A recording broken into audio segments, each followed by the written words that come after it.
Nanindigan mga kabombo ang Commission on Elections and Bank sa kanilang naging desisyon na payagan tumakbo sa 2025 midterm elections itong nakakulong na si Kingdom of Jesus Christ leader Pastor Apollo C.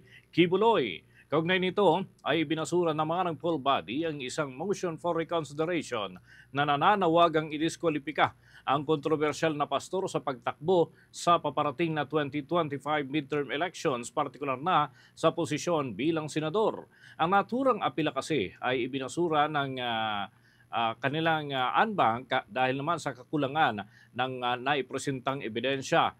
Ibinasura nga yung senatorial aspirant at Workers' Peasants Party nomination dahil hindi raw ito napahintulutan ng grupo nitong si Sani Matula.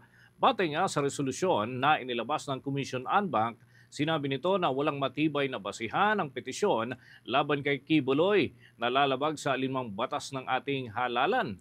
Una nang sinabi ni Matula na doon sa kanilang apela na binabastos daw ni Kibuloy ang electoral process sa pamamagitan ng pagkandidato nito.